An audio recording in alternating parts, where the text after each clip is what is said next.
Quelques coups de masse sur cette ancienne machine à coudre et le tri est fait. Là, on retrie un peu la fonte, ferraille pour recycler un peu tout ce qui ne sert pas. On essaie de faire un peu de tri.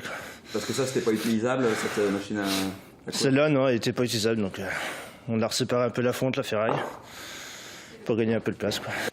De la place, il en faut. L'entrepôt d'SOS Récup à Mamers regorge d'objets en tout genre. Une caverne d'Ali Baba alimentée par les habitants de la commune qui se débarrassent ici de ce qui ne leur sert plus. Les gens ont la possibilité de nous déposer toutes ces choses à l'atelier, donc les mardis, les jeudis et les vendredis après-midi. Également pour les choses volumineuses, on peut aller directement donc chez les gens gratuitement quand ce sont des choses en bon état. Près de 80 tonnes ont ainsi été récupérées l'année dernière.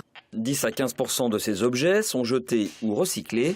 Pour les autres, ils subissent un petit lifting, nettoyage, réparation dans certains cas et préparation pour être mis en vente.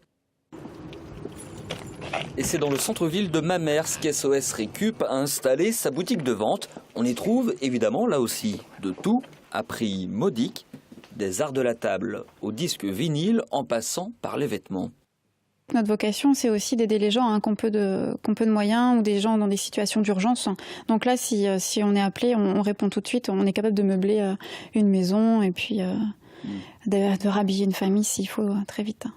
Le chiffre d'affaires de la boutique était de 57 000 € en 2011. Il devrait croître cette année, mais reste insuffisant pour assurer l'équilibre des comptes de l'association qui perçoit des aides à l'insertion pour ses salariés et des subventions du Conseil général.